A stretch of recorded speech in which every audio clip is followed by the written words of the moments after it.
Welcome back, 8:44. In today's College 101, we're taking a closer look at what students need once college gets back in session this fall. And whether you're paying for books, classes, or back-to-school wardrobe, you will want to budget for some savvy financial planning and credit management. Christiana Bridges is the author of the bestseller, What You Need to Know About Credit and Co-Signing. Also, your first step to credit restoration, and he jacked up my credit. She joins us now in our studio. Chris, thank you for being here. Thank you very much for having me. This most recent book is part of a series, and there's another one coming out later this fall. Absolutely. What you need to know about credit and bankruptcy. I'm addressing a lot of the financial hardship areas that affect people, and not only the hardship itself, but how it affects their credit. And I want people to understand that we might have a life challenge that affects our credit, but we can restore after that life challenge. And so I'm putting out these practical guides just to help people kind of get through the tough seasons in their life. Well, let's talk about this tough season, going to college. It presents many opportunities, but it also presents some dangers in terms of how you handle your finances, not falling into great debt, and that kind of thing. And that's something that more and more students are doing, going into debt. Absolutely. You know, unfortunately, the numbers are rising. 38% of college students have to come out of school because of financial hardships. And what I found is 84% of those students say if they had had any type of financial education before they got to school, it would have been more valuable for them to know how to manage their debt. So we're sending our kids to school with really no education or information about how to manage their finances.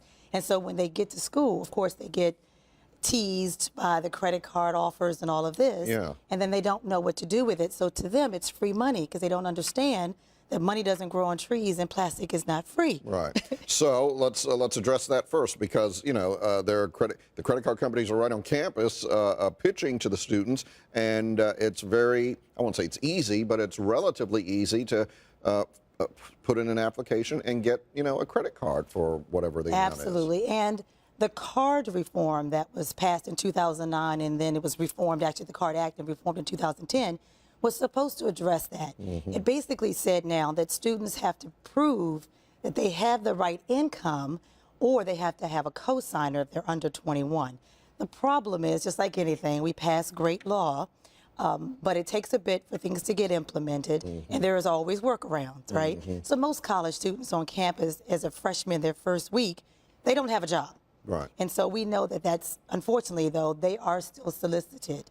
And so, they don't know. They get a T-shirt or a hat, and they think, or a box of pizza, and in turn they get a credit card. So bottom line, and I suppose the answer varies case by case, but should a college student apply for a credit card on campus and get a credit card?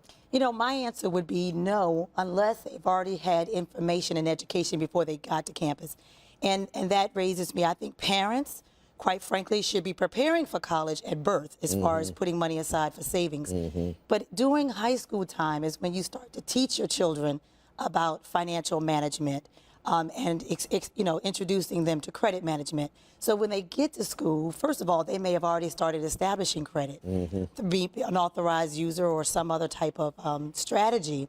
But most importantly, when they get confronted with that credit card offer, they have the open dialogue to come back and talk with their parents about it, because unfortunately most kids will accept the credit card offer, run out and treat everyone to dinner, right, and run up a bunch of debt, and then they don't communicate with their parents until it's too late. Some parents, I've heard about some parents giving their kids, as they go to college, a debit card because they feel, well, at least I can manage the amount of money that's available and all that kind of thing. Is that a good idea? Because the criticism I hear is that there's kind of a disconnect. It's not actual money. It's very easy to drain that pretty quickly. Right. Well, that type of card, a prepaid card, is a good way to get started. It doesn't help them build credit, though, so that's a different conversation. However, you've got to start somewhere teaching your children the responsibility of, if I use this credit card, there will be a bill, and I'm going to be expected to pay at the end of the month. And that'll, of course, carry them into good financial and credit management as they become adults. So I believe that it is a great place to start. You have to know your children. I have 2 children that have gone through college, and I manage that process with them differently, depending on their level of responsibility, quite frankly. Sure. And so I do believe that, you have to know your children, but it's a great place to start. And it is the parents' responsibility to start doing that. And you say during high school is the best time to do it. Absolutely. All right. Absolutely. And for the students themselves, when they get to college and this process begins, what is the key thing for them to keep in mind? Well, if they do get in, if they do establish the credit card, and it's not a bad thing, again, if you do it with knowledge and wisdom of how to manage it, because it's a great way to start establishing credit. We know in this country, we really need to have a good credit. Right. So we understand that. So I would say as a student, if you do have a credit card, make sure that as you're charging and using that credit card, you have the ability to pay it. That's the biggest thing. Know that plastic is not free. So you're going to need to be able to pay your credit card at the end of that particular month. Manage and watch your limits. I would encourage them to read the terms and conditions, clearly understand what they are obligating themselves to so that they're not going into it blindly. So read your information, ask the questions, and know if you use it, you're going to need to pay it back. All right, very good. Chris Bridges is an author, writes on all things financial and about keeping our houses in order. Thank you very much for You're coming in. welcome. Good to have Thank you here. you. We do appreciate it. Thank you very much. All right, Allison.